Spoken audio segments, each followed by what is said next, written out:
Hey everybody, it's Dr. David with another Ask Dr. David live video. It's good to be able to share with everybody. Certainly, a lot has happened in the last month since we had an opportunity to do this before. So, lots of things happening in the news, lots of good questions that have come in. So, it's so exciting to be able to do this in a more live event where I get to speak more extemporaneously. Let's see here. So, as for those who don't know me, I'm Dr. David Berger. I'm a board certified pediatrician in Tampa, Florida. This is my YouTube channel where we do this monthly event, but of course, we do lots of other videos that I do throughout the course of the month.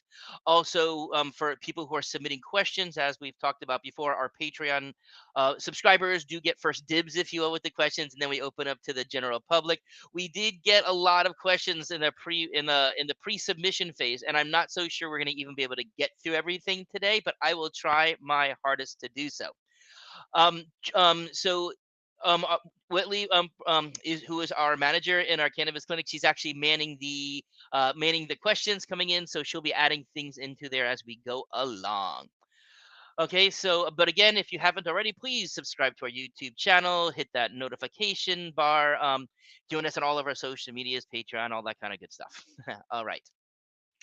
Okay, so let's get started. So the first question that I was asked is a woman who contracted COVID about 2.5 weeks ago. She writes, and I'm going to read it here to make sure I got it right. And this is actually a truncated version. This was a rather long submission, but I think I got most of the salient parts down here. I'm sorry if I don't say everything completely. And realistically, this is probably something that I should do a consultation with, but I do want to help out, and of course, so I'm going to try and share as much as I can here. So she says that she followed all of our protocol, including the vitamin A. But then she ended up in the hospital 4 different times over the few days with paralyzing anxiety and panic attacks, which of course is something we know has happened from some people who catch COVID. She describes that she's had anxiety before, but she's always been functional. But now she's in a total brain fog, panic attacks, especially at night. Said that she's tried using CBD during the day and it helps in the day, tried using CBN at night, and still having those panic attacks. And she says she's almost non-functional. My heart goes out. That I know how difficult that must be. Gosh, I hope we can get this figured out. But do you have any advice? Okay. So first of all, there wasn't much mention here as to how much CBD that was used, and as I've talked publicly before, 50 milligrams 3 times a day is certainly a decent upper end dose for people to aim for. But also, as I've talked about previously on some cannabis videos, that CBG, as in George, CBG, is another non intoxicating cannabinoid that can also help. And working up to about 20 milligrams 3 times a day was also something that I talk standardly about as well. So that could certainly be something. Now, in addition to that, I've talked before about L-theanine, which is an amino acid derived from green tea. That too can help boost serotonin levels, which can help with anxiety and panic. Now, in addition to this, we do believe that as this being part of long COVID, that there is an inflammatory component here. So I know in our COVID treatment document that we've circulated, that's now on our Patreon page, also on our patient portal for those who are members of the practice, the section that talks about the more high risk at the end, that's the same kind of thing that we can be doing for long COVID. So talking about things like quercetin, N-acetylcysteine, glutathione. The specific doses are listed on that protocol as well for those who have access to it. So hope that does help for you. I do hope you feel better. I really do. Now, there was a second part to this question because she said her son had tested positive and is still testing positive 18 days after the first positive test, with the rest being negative. Is this a concern? I would say that this isn't a concern in and of itself for the child, except for to say that obviously the child is still contagious and the potential to pass it along to others. We do our 2-day vitamin A blast, and we can repeat those after a few days. So if that hasn't been done yet, I would certainly do that because of the antiviral properties that natural vitamin A has, as well as again, some of those same supplements in that longer term chronic aspect of that I was talking about before, on the document that we have in the portal and on the Patreon page. Okay, so as far as everything else goes, I'm not sure. It says that the son is. I'm not sure how old it is. How old the child is. If the child is over 12 and this has been going on, could one consider doing Paxlovid? I think over 12 years old is what the age group is, but I really don't know how old the child is, so I'm sorry about that. But that could be something because of how it kills the virus. That's something that could be tried as well if it is age appropriate. Okay. All righty. So off to a start. Oh, I did forget to also ask, adding elderberry. Again, that's listed in the immune protocol as well. Elderberry, we know, has beautiful antiviral properties. So if that's not being done, I would certainly be looking to max that out as well. Okay. Next question. I recently got a partial thyroidectomy due to papillary carcinoma. Right lobe removed, cancer removed, all lymph nodes are good. Well, first and foremost, thank God. That is awesome to hear. Obviously, sometimes we don't get those types of outcomes, so it's really wonderful that they were able to get it early and to get it out. So that's great. Um, but my thyroid labs have always been in range. What lab should I get post-op? My endo insists on only sending TSH and free T4. This can't possibly be enough, right? Well, if you've hung out with me to talk about thyroid, you would certainly know that, in my opinion, this is not enough. While it certainly is reassuring to know that T4 and TSH are in the normal range, so that means that again, there's not a mention as to whether the patient, as part of the thyroidectomy, is taking a thyroid supplement, or if this is just the patient's natural thyroid that was left being able to do the job. But obviously, if the TSH and the free T4 is there and they're not taking a supplement, a thyroid supplement, a medication, then obviously that does tell us that the thyroid is doing its job. Okay, and that's important. And of course, if not, and if on the supplement, then you say, well, the supplement is the prescription is doing its job. But of course, we believe in diving deeper, and that's it looking at the T3. And this is not necessarily something, this is not related specifically to the thyroidectomy, relative to the carcinoma, but we know that T4 is what's made by the thyroid gland, but it's not the main active hormone. T3 is, and in particular, free T3. But the T4 can be turned into reverse T3, which is a dummy hormone, which can block the thyroid receptor and at the end tissues and give a person a feeling like they are hypothyroid, even though the TSH and the T4 are normal, which is what the endocrinologists and most doctors will only look at and say you have euthyroid, which means normal thyroidism where it's supposed to be at, which is good. But if you don't know what your T4 is being converted to, i.e., to free T3 or to reverse T3, you could be missing the boat. And that's something that I always want to make sure that a person has a very nice T3, free T3 level, at least in the upper two-thirds. I mean, the upper third, not just barely scraping by, and having a reverse T3 that's like really under about 15, 14. And if those are looking good, then I would say then you do have all your bases covered. Okay, so that's just a little more investigation could probably get you there. Okay, next question. What is the difference between the different types of magnesium, citrate versus glycinate, etc.? Okay, so so first of and which do you generally recommend? So first of all, magnesium is an element. When it's attached to citrate, glycinate, etc., then it's obviously a compound. Okay, and usually with the citrates, the glycinates, that means it's attached to an amino acid. Okay. Not always the amino acids, because like sulfate, that's not an amino acid. So the magnesium itself should be able to do the same thing. Now, certain forms of magnesium do seem to absorb better. Magnesium malate, magnesium glycinate, and also those are less likely to cause the diarrhea, because we know that some forms, such as magnesium citrate and magnesium sulfate, can cause diarrhea because it's passing through the system, not getting absorbed, and therefore wouldn't be creating the benefit of the calmness and that we typically would see from that. We've seen magnesium be great for lowering tics and other kind of movements, ADD, etc., irritability. So that's kind of where that goes. But it really also, so in terms of what I recommend, it depends on what I'm trying to treat, because again, sometimes I'm using those magnesium specifically for bowel loosening for people who have constipation. So if I'm trying to bring looser stools, I'm going to use those citrates, those sulfates, possibly, or not only possibly, I do also use a lot the magnesium hydroxide that's found in the oxy powder product that a lot of people know that I use. So that's really kind of like what the main differences is. And sometimes the first decision that I really make is, what's the poop like, and that kind of helps guide my decision. And the other question is, why are calcium and magnesium often taken together? So calcium, magnesium, vitamin D are kind of a triad. They all need to be there for the body to properly not just absorb it across the intestinal lining, but to put it into the cells and, pardon me, into the bone where is our storage. Okay. So there's also parathyroid hormone that is involved with this as well. But it's really just more about having all of these in check in order to properly regulate where the magnesium is, because we also need to be able to keep our magnesium within a certain range in the bloodstream. And that's because muscles, including the heart, need magnesium in order to contract. Um, I'm sorry, I was talking about calcium, not magnesium there. So calcium in order to contract. So we want to make sure that some is getting into the bloodstream, even though we're trying to store it off into the bone.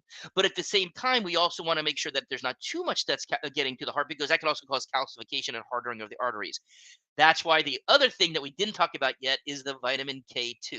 So that's kind of like where the balance all is at, because the vitamin K2 again helps put it more into the bones and not to calcify the heart and the blood vessels in the neck, etc. as well. So I hope that answers your question. Okay, next. Um, what are the three top things you can do to lower inflammation, and how do you know it's working?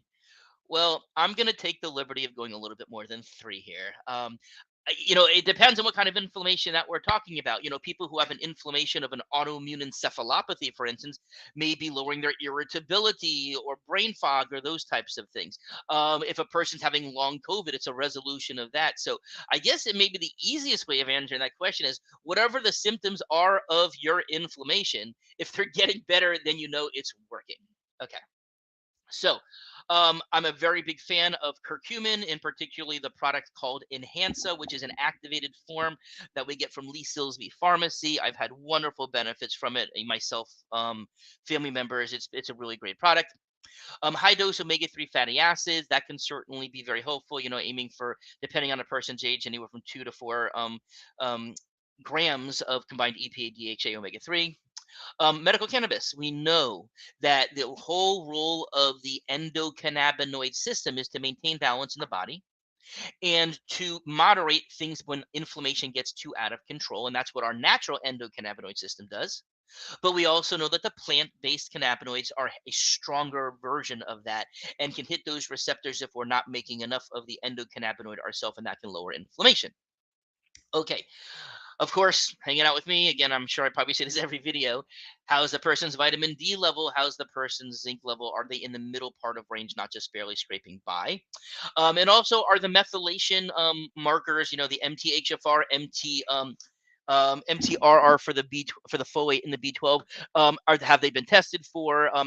Is a person taking the right form of the B vitamins? We know that that's really important in order to produce things such as glutathione, another great anti-inflammatory. But we need that in order to reduce our inflammation. We need to be able to properly methylate, make antioxidants, stopping oxidative stress, etc.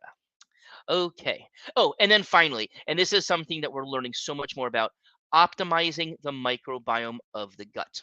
Okay. Now, this is much more than just taking probiotics. And you may have heard me talk about that. I'm not using as many probiotics now. I do if we need to.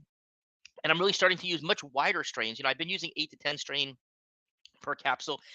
There's 20, 30, 40 different strains that you can have. And the more diversity that's there, that's what our gut needs.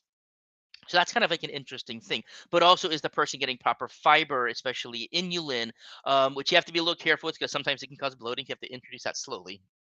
But we know that the majority of inflammation in our body now does have a gut component, even if it's not gut inflammation that we're talking about. And this is actually something that more and more mainstream medicine is hooking onto. This is not an alternative theory anymore. Of course, a lot of mainstream doctors haven't done it because they didn't learn about it in med school, and in their minds that means it couldn't possibly be true if they didn't learn it back then. But at the university level, there is a lot of really cool stuff that's going on about getting the microbiome diverse, feeding it, etc. Obviously, when people have abnormal GI symptoms, that's always a good sign that the microbiome is off as well. So that's another really, really important thing. And I think we're going to see a lot more about this particular topic as time moves on. Okay. Next question.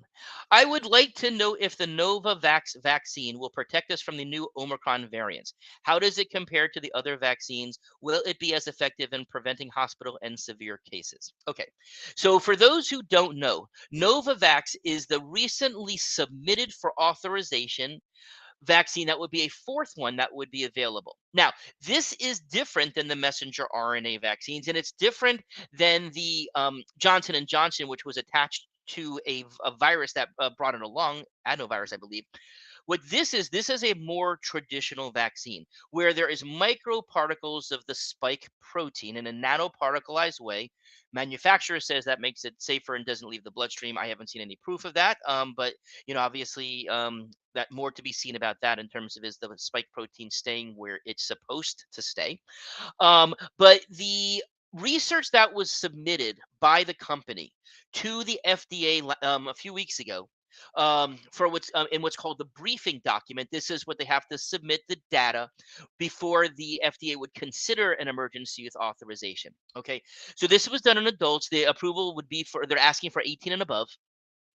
There were 17,000 people who received the vaccine in this, 8,000 people who got placebo, which is a pretty decent number. And if you heard what I talked about regarding the number of kids who were and young kids who were given the vaccines like from Moderna for the young ones, this is quite a bit more. There's a lot more here. So obviously, the more numbers in a study, the better, right? Then we have more data to look at. So what do we know now? First of all, the data that was collected and submitted, this was collected through 2021. And so this is not taking into account Omicron. But what did they show? Very, very similar to the initial data that was presented back at the end of 2020 when it came to the Moderna and the Pfizer in terms of about that 80 to 90% effective. And then obviously as time has gone on with Omicron, it did work very well still with the Alpha and the Beta, but similar to Omicron, it does seem to be some people again overseas where they're doing it is getting the breakthrough. Okay, now there are some people if they were not comfortable doing it, a messenger RNA vaccine might be more comfortable taking a more traditional vaccine. Okay, so that's kind of where the market may be for this. Um, but there's a couple things on the safety. Okay, the myocarditis is similar to what was seen with the messenger RNA. Okay, they say that this could be a causal type of thing. That the numbers were kind of there. All right, not high amounts again, very very rare, and still more likely to happen with the virus itself. But the same issue is there. The blood clots was they were not able to demonstrate anything that would suggest that there was a causality there. Okay, so again, that's kind of where things are at. But the protection overall again was the same. So would I put it in there as a similar to? Sure. Do we know anything about Omicron whatsoever? We definitely do not. Okay. Let me see affecting pending hospitalizations, severe cases. So yeah, the data that's been done throughout and in Europe, etc., does clearly show just the way that the messenger RNA vaccines, in terms of significantly reducing the hospitalization and severe cases, death, etc. Yeah, it seems to be kind of coming in right along the same line there. So that's really what the main thing is. It's just a different technology that's being used that some people may feel more comfortable with, but they're kind of interchangeable in the rest of the picture. Okay. All right. Next question. Um, hey, Dr. David, can you address the kids' hepatitis cases that are happening and possible causes? So this is something that we actually haven't heard about for a few weeks. The hepatitises that were showing up in pediatrics. Now, the CDC this past week released some very, very interesting data. Okay. And what they show, what their research suggests, is that actually, when you look at the total number of pediatric hepatitis cases that have happened this year, they're actually showing that it is not an increase compared to others in terms of actually what we call pediatric hepatitis of unknown origin, right? So sometimes we just don't know what it is, but which is kind of what these cases were. But they've actually shown that there's not an increased number of cases when they take in a bigger approach of it. Now this is U.S. data. There's data from elsewhere, but I'm only reporting the newest stuff because that's what's happening here. Now, there also has not been an increase in the number of pediatric liver transplants. Now, we do know that a few kids have needed that, but that's also true from other hepatitises hepatitis I. Well, I don't know, plurus of hepatitis. I think that's right.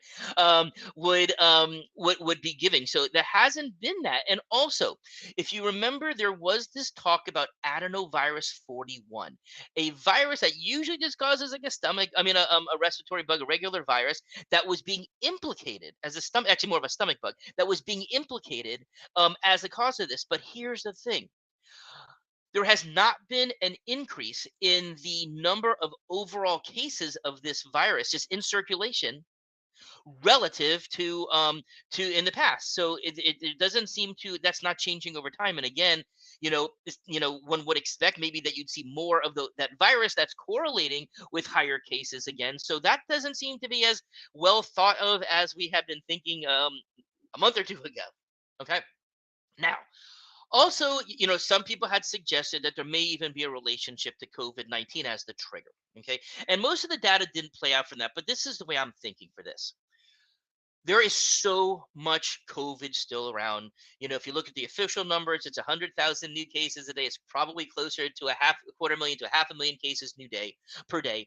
If for the sheer amount of coronavirus that's going around, relative to when there wasn't coronavirus 2 years ago, even, you would have expected that if this was a coronavirus trigger, you'd expect to see a lot more cases than you would normally do. So it almost seems as if we're back to ground zero from this. Obviously, it's nice that we're not seeing, a huge increase in the numbers from where we saw. There are still, pardon me, some cases, but it seems as if the medical community, the researchers, CDC, is not any further along than they were before and may even have taken a step backwards in the knowledge. Not their fault, right? That's their job to investigate these rare things and to try and put two and two together. And there is no better organization in the world than the CDC for doing that kind of thing. They are the needle in the haystack type of people. Okay, so they can identify infections really well.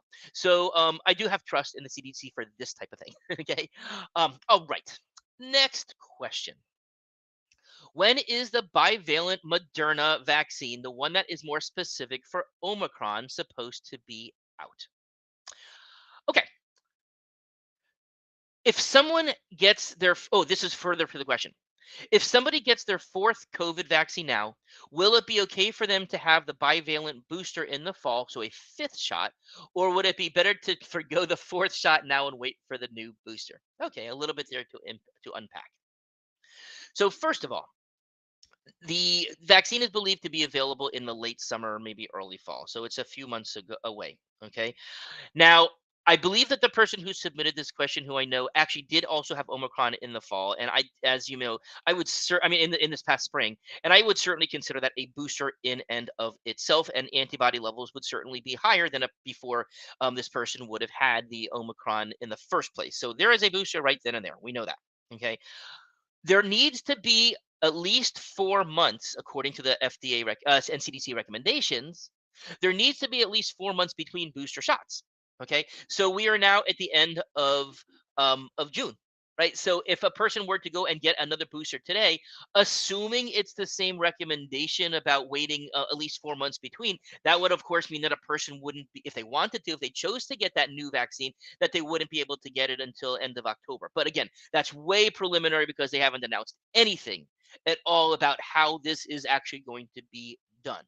Now, in this particular person, or for that matter, knowing the level of protection that the vaccine is giving against Omicron with all the breakthrough, right? We know it's not complete. We know that. Yes, as I mentioned, it's certainly lowering severity, but it's not preventing disease. So we know also that as the Omicrons have rolled on, that the original Omicrons that people were getting last winter are not actually providing tremendous protection against the new BA, the BA2 when it came out, and now the BA4, BA5, right? So we do also know that there's not going to be that type of protection either way, right?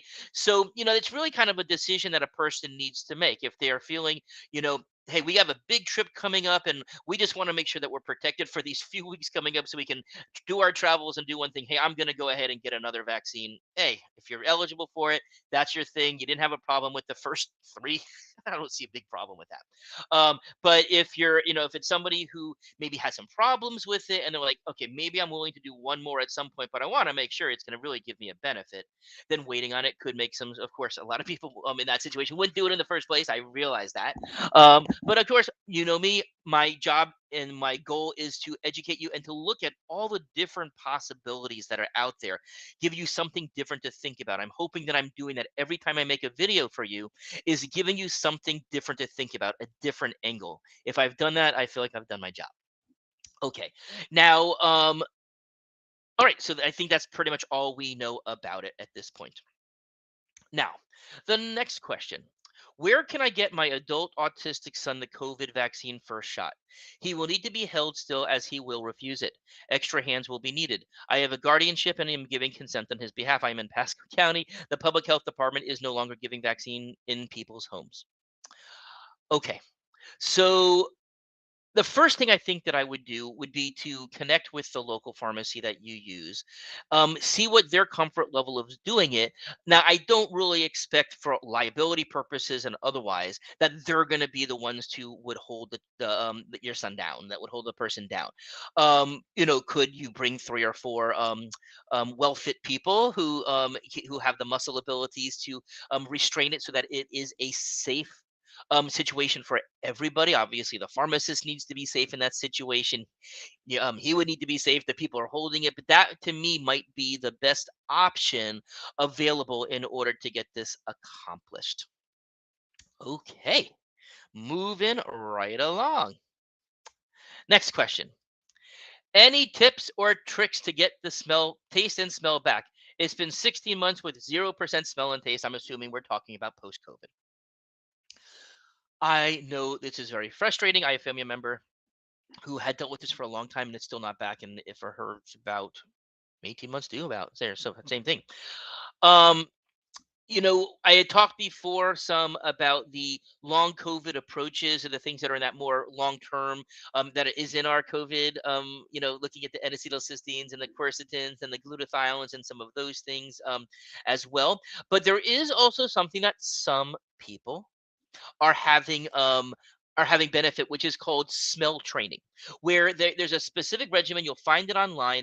Usually there are essential oils of lemon, rose, clove, and eucalyptus. I believe I've seen sometimes lavender put in there as well, but there's a specific regimen. You do so many sniffs of this one, you do so many sniffs of that one, so many times per day, and that can potentially help stimulate it. Now, there have been some cases of people who have gotten the vaccine, who've gotten a COVID vaccine, and it fixed it.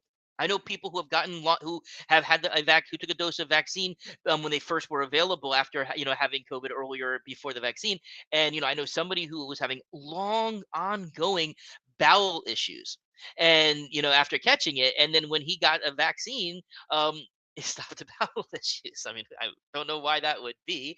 Obviously, could there be some latent sticking around virus or something like that that it's taken care of? I don't know.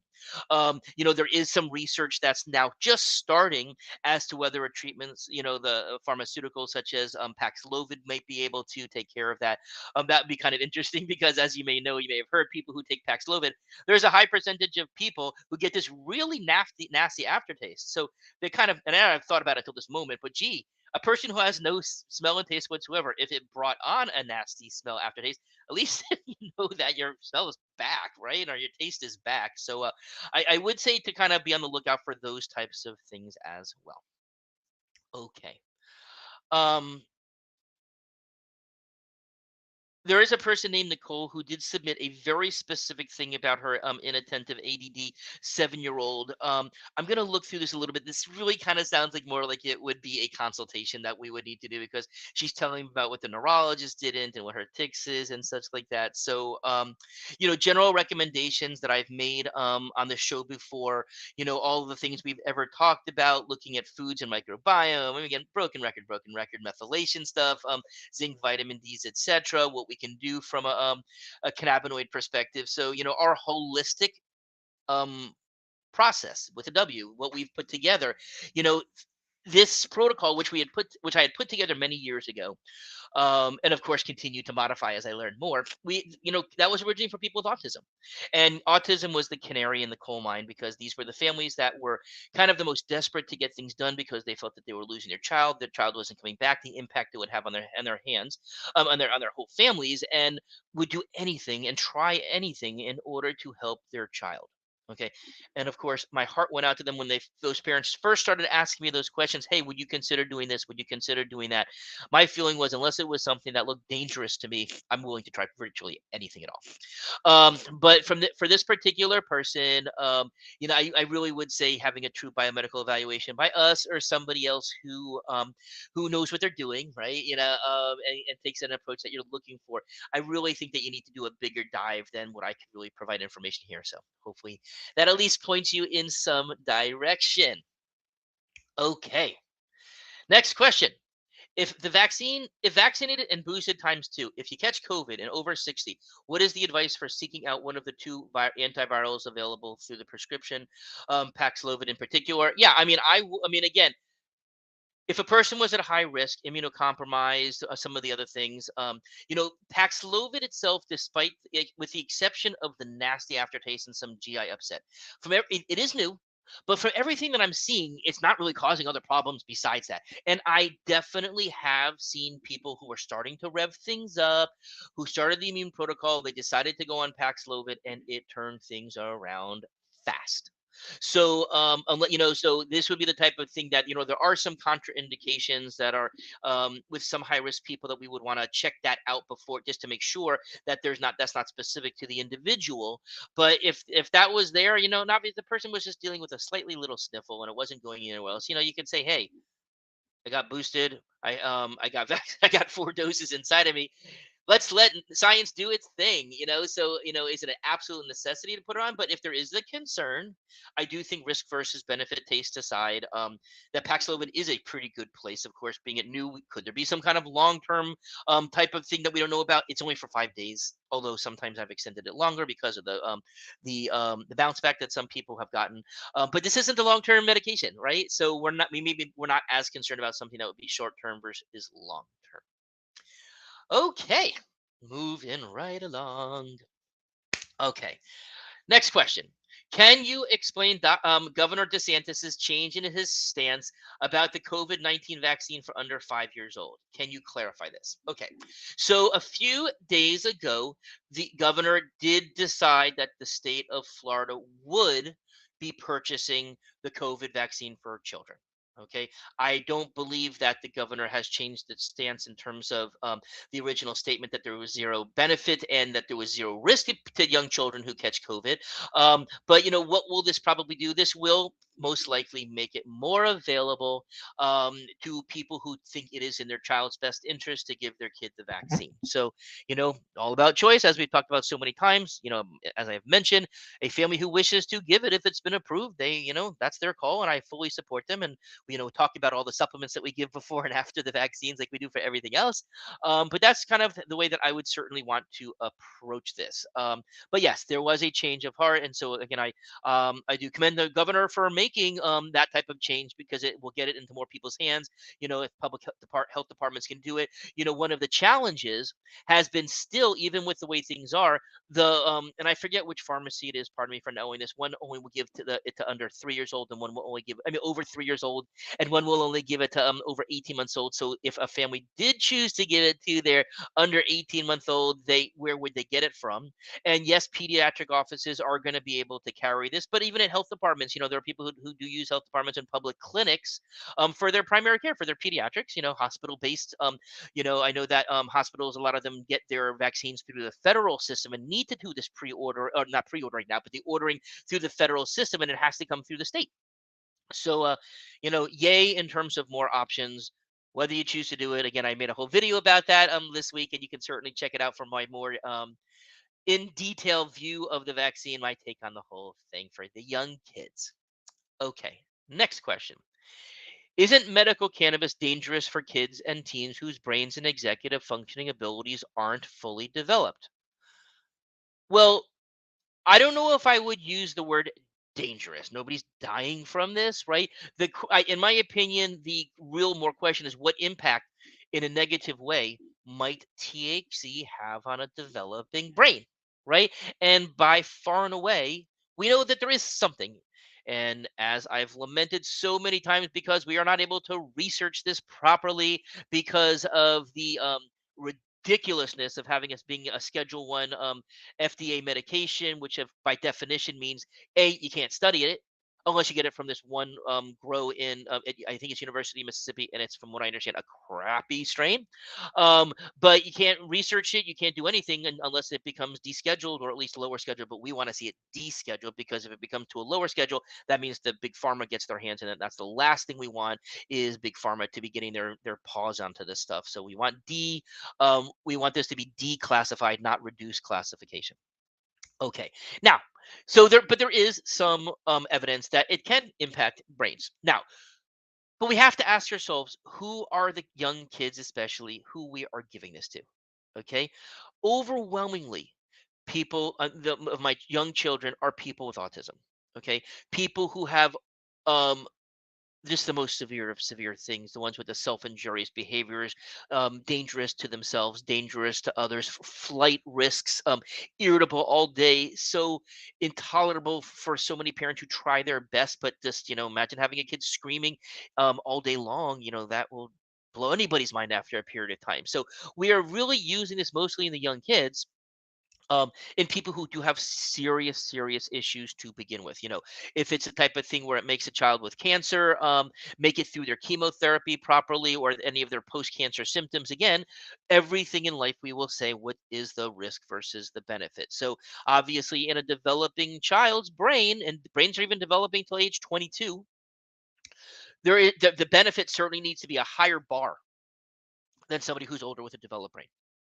Okay, now I did want to talk about one other thing that I've been asked about, which is just overall, where are we with the status of immunity for COVID overall? And I kind of alluded to this a little bit, but I wanted to go slightly deeper. Okay. Um, because of course, if we are trying to break this whole thing down, as we talked about, the Omicron has kind of changed everything because we don't know where it is. Now, it does seem like a pretty consensus belief that you have several months worth of protection, at least in terms of anything severe. We do know people who have gotten COVID, but a month later, but that's uncommon. It seems to be like the 4 month mark kind of seems to be almost kind of like a, I don't want to call it a magical number because it's certainly not magical to have, but kind of like a time where it does seem to be breaking through. Okay. And so, coming back to the very beginning, are you optimized with your vitamin D? Are you optimized with your zinc, your methylation? Are you taking the immune protocol on the very first sign of illness or exposure? It's going to be a while. We are stuck with this for a while. Thankfully, as Omicron has emerged as a almost universally safer version than the previous versions of it, but it can certainly cause havoc. It certainly can cause the long COVID, as we were talking about earlier today as well. But we have certainly been moving into the mode of living with COVID. Now, I do believe that we will eventually see this. It probably will take another couple of years where the contagiousness will be continuing, but the severity will continue to go down. More and more people will have been exposed to the virus or the vaccine for that matter, but to the virus multiple times. Right. And of course, every time that happens, that's a booster as well. So, I would be interested, and there's no way of knowing, were the the coronaviruses that we've always associated with just the common cold, which have been around for a very long time. I don't know, hundreds of years, thousands of years, I don't know. But maybe they presented in the way that our SARS-CoV-2 is presenting right now, the way that SARS-CoV-1 did. Thankfully, that was able to be contained. But maybe all coronaviruses start off in this more dangerous form and then evolve into a more common cold. Let's at least hope that that's what we're going to see here. That would be certainly the best of all worlds. And of course, in the meantime, if you think you have it, test. If you test positive, or if you're waiting for tests, again, the quarantining so that you don't spread it to other people, especially if you're exposed to high risk people. Okay. So I think that, hold on a second. I think that there's a couple other things that had just come in. Oh, here's one. Why don't you believe in hair tests for heavy metals? Okay. Well, it's not that I don't believe in them. They exist. They're not like unicorns. But why don't I believe in running them? Okay. It's a couple things. Now, first of all, I have questions about contamination. Could there be something in the shower water, bath water itself? Could there be something in the shampoo that's a heavy metal? Obviously, those products are not going to be tested, especially cosmetic types of products where are not going to be tested to the same level as a pharmaceutical is, for instance, or some of the supplement companies. We know that the supplement companies themselves, or most of them, I mean, if you look at lead levels and mercury levels, it can be scary. What companies that are kind of these cheaper companies that do not properly test every batch of raw materials before they come in. That's why I'm very selective with the types of products that I choose. But of course, if it's in the shampoo, could that throw it off? But here's the other thing: hair is an excretory organ like our sweat. And so it's how we get rid of toxins. But we know that some people do not detoxify well, whether they're having glutathione production issues, the MTHFR to begin with. So obviously, if you're not able to detoxify, those metals could be trapped in the body and not being put out into the hair. Right. So now we have a potential true reason that it's in the hair because it really was in the body and you excreted it. A potentially false reason why it's in the hair, it was not actually in the hair in the first place, but it was another source. Another reason that for a true positive, right? I mean, and two reasons for true negatives as well. So when I put all of that together, I seem to be back to where we started in the first place. And that's the reason why I prefer to do a single dose chelation challenge test where we give a one-time dose of a chelation medicine, collect urine beforehand, collect urine afterwards, compare the two. And if we see a bump the day after that wasn't there the day before, that tells us number one, it wasn't coming out naturally. Number two, it came out when you gave the chelation medicine, which means the chelation medicine works for the ongoing removal. So it's sweet in that you can do a test to prove the diagnosis as well as prove what works at the same time.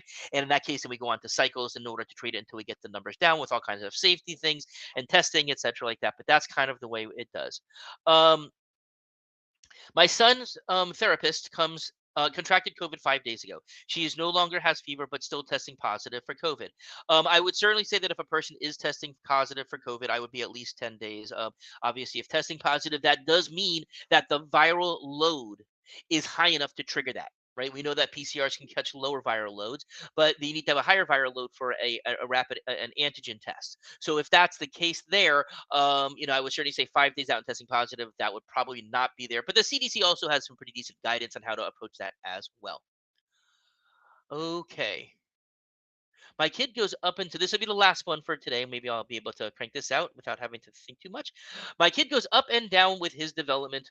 Is it normal or we have to go to a neurologist? Some days he forgets words that he knows and he is just thinking about the answer. So there's a lot here I don't know. Okay. How old is this individual? If this is a toddler, they can start things, stop things, etc. And my general view is more about the can they versus do they. Now, if there's an actual regression, they're saying words that they're just not doing any more, period, and not just the coming going, I certainly would be more concerned about that. In pediatric offices such as ours, we do an MChat, which is autism checklist that is done starting at 18 months until 3 years of age. That is a screening tool. We use our developmental questionnaires for every time for every age group that is was recently as you may know, was recently revised by the Academy of Pediatrics. So, and of course, if there's more concern, is there ever anything wrong with getting a more formal neurodevelopmental evaluation done? Of course not. I do find that psychologists seem to do a more thorough job sometimes than neurologists. But certainly if that's the concern, it's something that should be talked about with a pediatric provider. And if there is any concerns, referring along for the really in-depth dig. All right. All right, so we are coming up on 45 minutes, and that sounds like a good to do. So again, thank you everybody for joining us today. We will be posting this afterwards. We're going to also break up the questions. So if you want to refer back to a particular question and not have to hunt through the video, we'll be posting that out as well. So again, please share it with other people. We passed our 900 subscribers on this YouTube channel. I think it was last week. So we are trying to get to 1,000 as our next goal. Something magical in terms of searching and stuff happens with YouTube. Also, though, we've been told that if we get 4,000 viewable hours per year, that's also like a magic number in the YouTube world. So please watch, share, even if you walk away, leave it on, but we do appreciate everybody who's watching. I'm so happy that I can do this and be able to share this information with everybody. Have a great day.